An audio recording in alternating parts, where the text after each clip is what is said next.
안녕하세요. 오늘 알아두면 가장 있어 보이는 경제 또는 정보기술 이야기 단 하나만 골라서 전달드리는 티묵모닝 2022년 6월 28일자입니다. 오늘 가져온 이야기는 에너지 시장 안정도 노려보는 러시아산 석유 메이커 상한제예요. 이걸 가져온 이유는 전 세계를 괴롭히는 엄청난 물가 상승, 그 안에는 에너지 대란 문제도 있습니다. 이 에너지 대란과 관련한 주요할 수 있는 국제적인 소식이기에 가져왔어요. 에너지와 관련 없이 사시는 분들 없으시죠? 독일에서 벌어지고 있는 G7 정상회의 이틀째입니다. 미국, 일본, 독일, 영국, 프랑스, 캐나다, 이탈리아 7개국의 정상이 참여하는 회의였죠.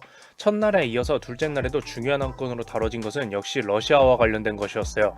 러시아는 석유 생산량이 세계에서 10% 정도를 차지하고 있는 국가였는데요. 하루 약 1000만 배럴 정도를 생산해서 이 중에서 약 800만 배럴인 80%를 수출하는 국가였습니다. 그만큼 많은 양의 석유를 세계에 팔고 있었죠. 여기에 천연가스까지 풍부한 국가였기에 석유와 천연가스를 해외 판매한 돈이 러시아 자금의 45%를 담당하고 있다고 할 정도였습니다. 절반은 에너지 자원 판매한 돈으로 돌아가는 게 러시아였다는 거죠. 이런 러시아를 제재하는데 가장 좋은 수단은 뭘까요? 당연히 돈줄을 끊기 위해 에너지 자원을 다른 국가가 수입해주지 않는 겁니다. 따라서 미국 같은 경우는 즉각적으로 러시아산 석유 수입을 끊어버렸어요. 그러나 아무나 가능한 게 아닙니다. 왜냐하면 미국은 애초에 자신들도 석유를 생산하는 산유국, 그 중에서도 세계 최대의 산유국이고요. 그러다 보니 러시아산 석유를 사용하는 비중이 원래도 5%도 안 됐습니다. 이 정도야 끊어버리고 말지 다른 걸로 대체하면 되니까 하면 그만이라서 가능한 수입 금지 조치였던 거예요. 영국도 마찬가지로 유럽 국가 중에서는 러시아산 에너지를 사용하지 않아도 크게 무리가 없는 국가였어서 석유와 가스 수입을 2022년 안에 완전히 중단하기로 합의가 가능했습니다. 반면 러시아산 에너지에 의존하는 비율이 상당한 유럽연합 같은 경우는 티가 나는 것이 석유나 가스가 아니라 석탄만 올해 8월부터 단계적으로 줄여나가기로 했었다가 석유 같은 경우 엄청난 갑론을 바 끝에 12월부터 90% 정도 파이프와 유조선을 통해 수입하는 러시아산 에너지를 줄이기로 했어요. 즉 아직까진 그대로 쓰고 있었고 이걸 안 쓰고 어떻게 버티냐는 얘기가 계속 나왔었단 뜻이에요. 여기서 중요한 건 애초부터 에너지를 러시아산을 덜 쓴 것이 아니면 러시아산 에너지를 급히 끊는 것은 쉽지 않은 일이라는 거죠. 국제사회의 문제를 야기한 국가를 제재하는 것도 당연히 제일 중요하지만 당장 에너지가 끊기면 해당 국가 같은 경우 여러 산업에도 문제가 생기는 것을 넘어서 모든 국민들이 다양한 활동에 제약이 걸리고 밥만 먹어도 무서운 물가 상승에 시달리며 또는 폭염과 혹한에 그대로 노출되게 되며 시달리게 되니까요. 그래서 주요 7개국 G7은 머리를 굴려봤습니다. 제재는 해야겠지만 물가 폭등 문제와 연관된 에너지 가격 문제를 좌시할 수는 없었죠. 공급을 줄이면 에너지 가격은 더 오를 테니까요. 게다가 에너지 가격이 오르면 러시아 제재 효과도 줄어듭니다. 모든 국가가 러시아 에너지를 안 사주는 것도 아니니까요.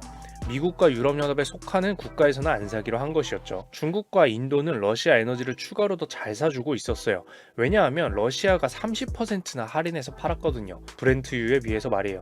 물론 그 외 국가도 눈치를 봐가면서 사도 문제가 없었긴 합니다만 그런데 에너지 가격이 오르면 할인 폭도 적어질 테고 러시아는 갈수록 당당하게 돈을 더 많이 벌겠죠. 할인해도 비싸니까요. 결과적으로 G7은 현실적인 환경을 반영한 지침으로써 러시아가 아니라 러시아의 에너지를 수입하는 국가들을 규제하면서도 에너지 시장의 문제를 덜 일으키는 방향을 찾았는데요. 바로 러시아산 석유를 사는 것은 괜찮지만 가격의 상한, 즉 최고가를 둬서 그 이상의 가격으로는 사지 못하게 하는 것입니다. 이것을 어길 경우 미국과 유럽연합을 포함한 G7 국가가 적극적으로 제재할 것이라는 거죠.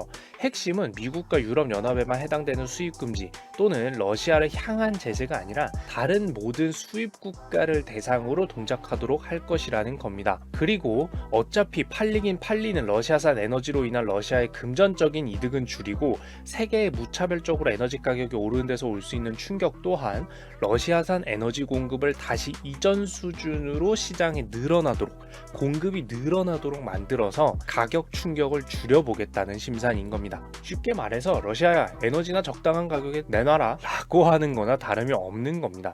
자, 이렇게 G7 정상회의에서는 이런 러시아산 석유 매입가 가격 상한제가 잘 동작할 수 있도록 어떻게 세부 구조를 만들 것인지 각국 담당에게 명한 상태인데요.